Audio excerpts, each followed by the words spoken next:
রাহমাতুল্লিল আলামিন নবী ডেকে বলেন বুখারীর হাদিসে, তুনকাহুল মারআতু লিআরবাইন লিমালিহা ওয়া লিহাসাবিহা ওয়া লিজামালিহা ওয়া লিদীনিহা ফাজফার বিযাতিদ দ্বীন। চারটা জিনিস দেখে বিয়ে শাদী করবে। ছেলেটা বিয়ে করবে নারীকে চারটা জিনিস দেখে স্ত্রী হিসেবে নির্বাচন করবে, চারটা জিনিস দেখে। আমার আল্লাহ বলতে গিয়ে বলেন, ওয়া আনকিহুল আয়ামা মিনকুম ওয়াস-সালিহিনা মিন ইবাদিকুম ওয়া ইমাইকুম ইয়াকুনু ফুকারা ইউগনিহিমুল্লাহু মিন ফাদলি। আল্লাহ বলেন, ছেলে বিয়ে করবে নেককার দেখে মেয়েকে, মেয়ে বিয়ে করবে ছেলেকে নেককার দেখে, এর বাহিরে যাবে না। আমার ভাইরা, এই আয়াতের ব্যাখ্যা যদি রাসূলুল্লাহর একটা হাদিস দিয়ে করি তাহলে বুখারীর হাদিস 5090 নম্বর হাদিস। রাহমাতুল্লিল আলামিন নবী ডেকে বলেন বুখারীর হাদিসে, তুনকাহুল মারআতু লিআরবাইন লিমালিহা ওয়া লিহাসাবিহা ওয়া লিজামালিহা ওয়া লিদীনিহা ফাজফার বিযাতিদ দ্বীন। চারটা জিনিস দেখে বিয়ে শাদী করবে। ছেলেটা বিয়ে করবে নারীকে চারটা জিনিস দেখে স্ত্রী হিসেবে নির্বাচন করবে, চারটা জিনিস দেখে। 1 নাম্বার মাল দেখবে, অসুবিধা নাই। 2 নাম্বার সৌন্দর্য দেখবে, অসুবিধা নাই। 3 নাম্বার বংশ দেখবে। 4 নাম্বার দিনদারি দেখবে। রাহমাতুল্লিল আলামিন বলেন ফাজফার বিযাতিদ দ্বীন। আর এই চারটার মাঝে দিনদারিকে সব থেকে বেশি প্রাধান্য দিবে। কারণ হলো সেই সংসারে দিনদারিকে প্রাধান্য দেওয়া হয়, এর চেয়ে সুখের সংসার আল্লাহর জমিনে আরেকটাও হয় না।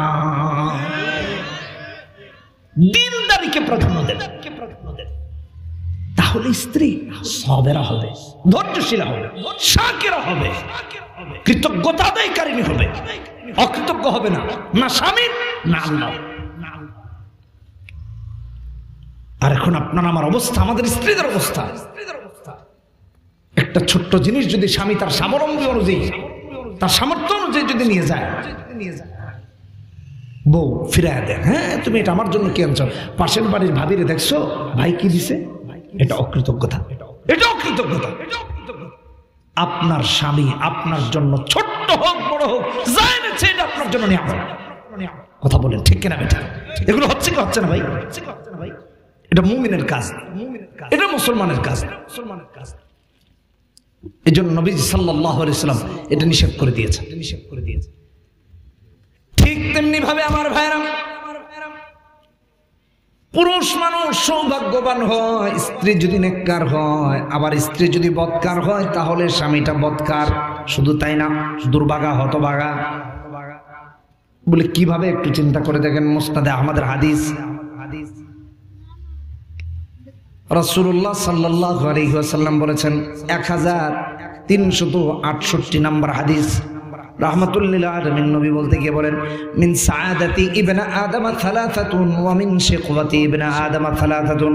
বনি আদমের মাঝে সৌভাগ্যবান ব্যক্তির আলামত হলো 3টি, দুর্ভাগ্যবান ব্যক্তির আলামত হলো 3টি। সৌভাগ্যবান ব্যক্তির আলামত 3টির 1 নম্বর হলো আল মারআতুস সালিহা, বউটা নেককার হওয়া। 2 নম্বর বাসস্থানটা ভালো হওয়া, আল মাসকানুস সালিহ। 3 নম্বর হলো আল মারকাবুস সালিহ, যার বউটা নেককার, যার বাসস্থানটা ভালো, যার বাহনটা ভালো। এই 3টা জিনিস যার ভালো, এ হলো বনি আদমের মাঝে সৌভাগ্যবান বনি আদম। এই 3টা জিনিস যার খারাপ, এ হলো দুর্ভাগা, এ হলো হতভাগা। এই জন্য রাসূলুল্লাহ বলেন, ওয়া মিন শিকওয়াতি ইবনা আদম সালাসাতুন। 1 নম্বর হলো আল মারআতুস সু, 2 নম্বর হলো আল মাসকানুস সু, 3 নম্বর হলো আল মারকাবুস সু। এই 3টা জিনিস যার খারাপ, এর চেয়ে হতভাগা আল্লাহর জমিনে আর কোনো স্বামী নাই, বনি আদম নাই।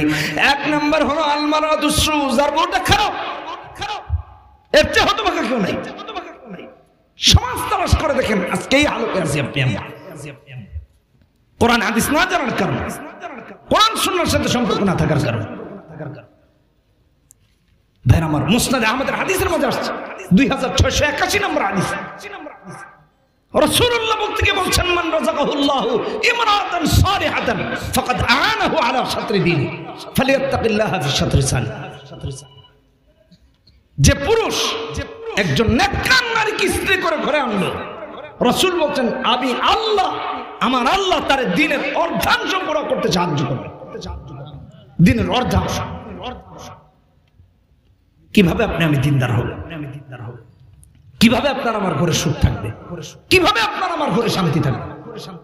কোরআন হাদিসের বাইরে গিয়ে থাকবে না, কখনো থাকবে না। নবীজি সাল্লাল্লাহু আলাইহি ওয়াসাল্লাম বলেছেন এই পৃথিবীর সব আলো বাতাস বৃষ্টি বৃষ্টি তো এসেছে, কত মানুষ কত হাহাকার করতেছে জানেন না। আপনাদের দিকে বৃষ্টি দরকার আছে কিনা জানি না, আমি আছে হ্যাঁ, কৃষি কাজ তো অনেক আছে। এই কয়েকদিন যত জায়গায় মাহফিলে গেছি, মাহফিলে উঠার আগে কই হুজুর বৃষ্টির জন্য দোয়া করেন, বৃষ্টি লাগ, ফল ফসলের জন্য বৃষ্টি লাগ। আল্লাহর ফয়সালা, আল্লাহ বৃষ্টি দিচ্ছেন, আপনারা বৃষ্টির মাঝে বসে আছেন। ভালো করে শুনুন, এই সমস্ত কিছু নিয়ে আলো বাতাস অক্সিজেন বৃষ্টি পানি খরা জাস সব কিছু আল্লাহ তাআলা আপনাকে আমাকে দিয়েছেন। রাসূলুল্লাহ সাল্লাল্লাহু আলাইহি সাল্লাম বলেন, তিরমিজির মুসলিম শরীফের হাদিস 3716 নম্বর হাদিস, রাহমাতুল লিল আলামিন নবী বলেন, আদ-দুনিয়া কুল্লুহা মাতা' ওয়া খায়রু মাতা'id দুনিয়া আল মারআতুস সালিহা। তামাম পৃথিবীতে আমার আল্লাহ সবকিছু আপনার আমার উপভোগের জন্য বানিয়েছেন, আর এর মাঝে শ্রেষ্ঠ উপভোগের মাধ্যম হলো একজন নেককার নারী। একজন নেককার নারীর চেয়ে শ্রেষ্ঠ উপভোগের আল্লাহ আর কিছু বানান নাই। তাহলে সাংসারিক জীবনে, ব্যক্তি জীবনে, পারিবারিক জীবনে, বাবা মায়ের জিন্দগিতে অথবা সন্তান হওয়ার জিন্দগিতে, শৈশবে কৈশোরে বার্ধক্যে সব জায়গায় যদি সুখী হতে হয়, কোরআন হাদিসের বিকল্প কিছু নাই। কথা বলেন ঠিক কিনা বেঠিক? এই খোকার, এই তোমরা ওঠাউঠি করতেছো কেন? তোমাদের কি খুব বেশি দরকার? খুব বেশি দরকার এটা রাসূল বলতেছেন, রাসূল বলতেছেন আপনার আমার বোঝা দরকার। রাহমাতুল লিল আলামিন নবী কি বলেছেন? শুধু কি এটাই বলেছেন? দেখেন কোরআন হাদিস জানা কত দরকার। আমি স্টেপ বাই স্টেপ বলতেছি। ধরেন আপনি আমি কোরআন সুন্নাহ জেনে মেনে দিনদার দেখে বিয়ে করলাম, এক বিষয়। শুধু বিয়ে করলাম, আরেক বিষয়। যেই স্বামী স্ত্রী দিনদার, তারা বিবাহের পর থেকে আল্লাহর কাছে দোয়া করবে, আল্লাহ আমার একটা নেককার সন্তান দাও। ঠিক কেন? আর যে দিনদার না, সে চাইবে না। যদি দেখে বাচ্চা কাচ্চা হয় না, তাইলে চাইবে গিয়ে মাজারে।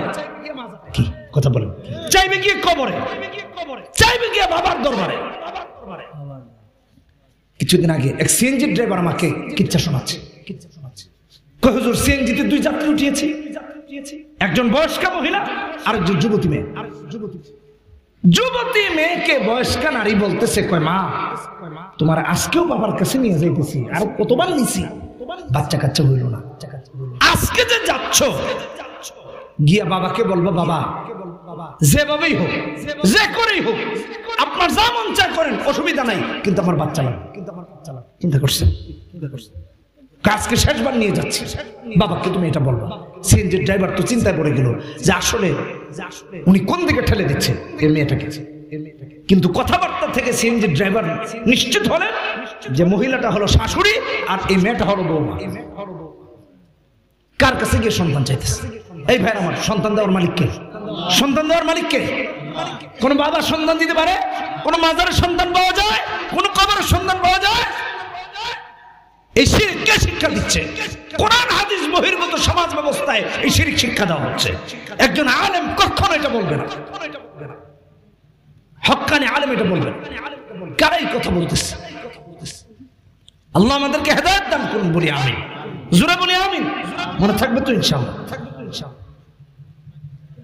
কোরআনে কারীম খুলে দেখুন, আমার আল্লাহ রাব্বুল আলামিন দায়িত্বহীন কণ্ঠে কোরআনে কারীমের মধ্যে বলেন, লিল্লাহি মুলকুস সামাওয়াতি ওয়াল আরদ। সূরার নাম সূরা শুরা, 49 নম্বর আয়াত, 25 নম্বর পারাতে আল্লাহ তাআলা বলতেছেন, ইয়াখলুকু মা ইয়াশা ইয়াহাবু লিমান ইয়াশাউ ইনাসা ওয়া ইয়াহাবু লিমান ইয়াশাউ যুকুর আও ইউযাওয়িজুহুম যুকরানা ওয়া ইনাসা ওয়া ইয়াজআলু মান ইয়াশাউ আকিমা ইন্নাহু আলিমুন কাদির।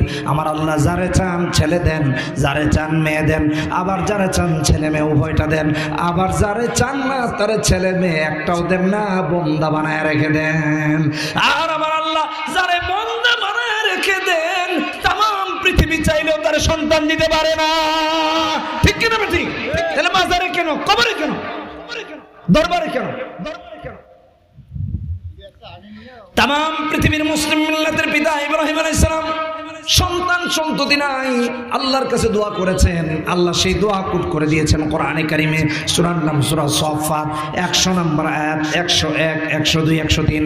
রব্বি হাবলি মিনাস সালিহিন ফাবাশশারনাহু বিগুলামিন হালিম ফালাম্মা বালাগা মা'হু সা'য়া ক্বালা ইয়া বুনাইয়া ইন্নী আরা ফিল মানাম আন্নী আযবাহুক ফানজুর মাযা তারা ক্বালা ইয়া আবাতি ফা'ল মা তু'মার।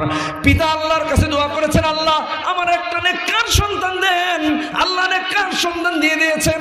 কোরআনে কারীম খুলে দেখেন, সূরার নাম সূরা ইব্রাহিম 39 নম্বর আয়াতে আল্লাহ বলেন, আলহামদুলিল্লাহিল্লাযী ওয়াহাবা লি আলাল কিবারি ইসমাঈল ওয়া ইসহাক ইন্না রাব্বী লাসামিউদ দুআ। আল্লাহ ইব্রাহিম আলাইহিস সালামকে ইসমাঈল এবং ইসহাক দুইটা সন্তান দিয়েছেন।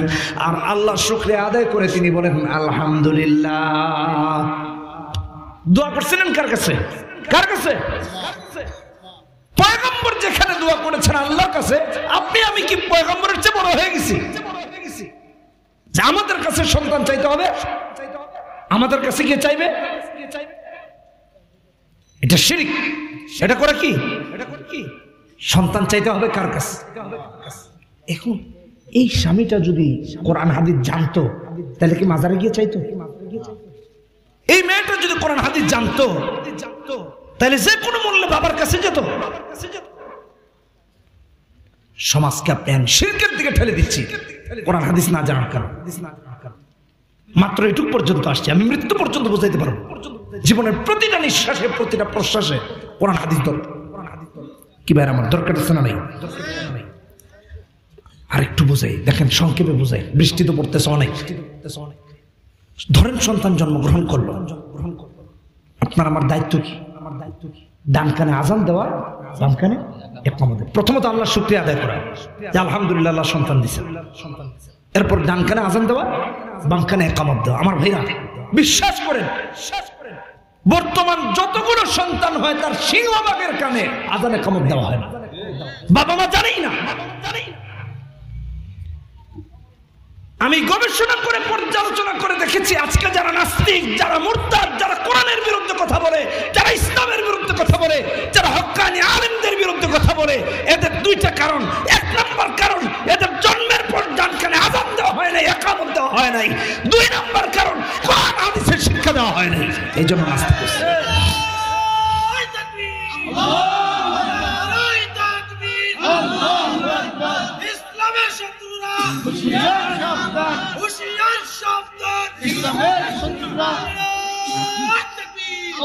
কারণ কয়টা? দুইটা। একটা ডান কানে আযান দেওয়া হয় না, বাম কানে ইকামত দেওয়া হয় না। আর আরেকটা হলো কোরআন হাদিসের শিক্ষা দেওয়া হয় না। আপনি কোরআন হাদিস শেখান, অ্যাডভোকেট বানান। আপনি কোরআন হাদিস শেখান, লয়ার বানান, অসুবিধা নেই। ম্যাজিস্ট্রেট বানান, মিথ্যার আশ্রয় নেবে না। ডাক্তার বানান, ইঞ্জিনিয়ার বানান, কোনো অসুবিধা নাই। কোরআন হাদিস থাকলে কখনো অনৈতিক কাজের সাথে জড়িত হবে না। ডান কানে আযান, বাম কানে ইকামতের সুন্নাত তো বিলুপ্ত হয়ে যাচ্ছে প্রায়। অধিকাংশ বাচ্চারা সিজারিয়ান। কি বলেন, ঠিক কিনা বেঠিক? হসপিটালে জন্ম, আযান ইকামত কি জানে না। বৃষ্টি তো জোরে আসছে, সবাই ভিজে যাচ্ছে। এখন তো ভিজলে তো আবার জ্বর আসবে, ঠান্ডা লাগবে। হ্যাঁ,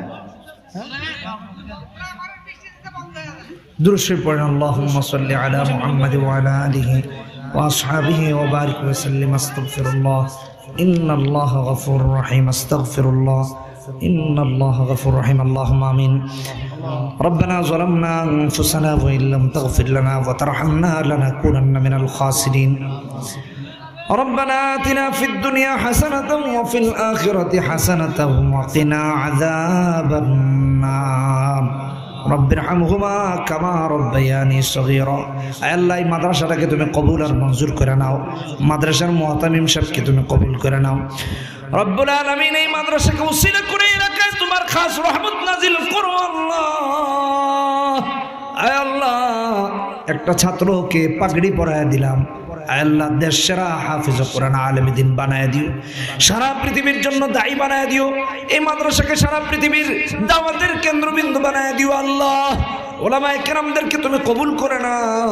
রব্বুল আলামিন এলাকাবাসীর উপর তোমার খাস রহমত নাজিল করো, ফলে ফসলে বরকত দিয়া দাও, আসমানি জমিনে বালা মুসিবত থেকে তুমি হেফাজত করো। আল্লাহ রব্বুল আলামিন এই মাদ্রাসাকে কেন্দ্র করে মাদ্রাসার সহযোগী হিতাকাঙ্ক্ষী শুভাকাঙ্ক্ষী সবাইকে তুমি কবুল আর মঞ্জুর করে নাও। রব্বুল আলামিন এই মাহফিলের মধ্যে যারা বৃষ্টিকে অপেক্ষা করে এসেছে আল্লাহ প্রতিটা কদমকে জান্নাতের কদম হিসেবে কবুল করে নাও। রব্বুল আলামিন এলাকা থেকে যারা কবরবাসী হয়ে গেছে মাফ করে জান্নাতবাসী বানায় দিও। আল্লাহ আমাদের যাদের মা বাবা কবরস্থ হয়ে গেছে মায়ের কবর বাবার কবরকে জান্নাতুল ফিরদাউসে পরিণত করে দাও। রব্বুল আলামিন আমাদের সন্তানদেরকে নেককার পরহেজগার দিনদার আমানতদার বানায় দাও।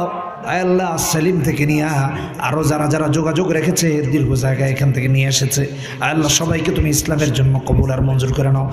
মা বোনদেরকে দিনের জন্য কবুল করে নাও, ইসলামের জন্য কবুল করে নাও, পর্দা নিশীন হয়ে চলার তৌফিক দিয়ে দাও।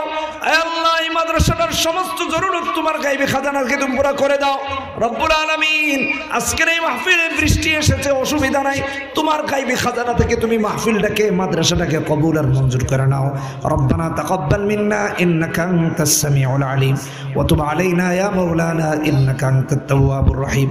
সুবহানা রাব্বিকা রাব্বিল ইজ্জাতি আম্মা ইয়াসিফুন ওয়া সালামুন আলাল মুরসালিন ওয়ালহামদুলিল্লাহি রাব্বিল আলামিন। আমিন আমিন আমিন বিহাক্কি কালিমাত তাইয়্যিবা লা ইলাহা ইল্লাল্লাহু মুহাম্মাদুর রাসূলুল্লাহ। আসসালামু আলাইকুম ওয়া রাহমাতুল্লাহি ওয়া বারাকাতুহু।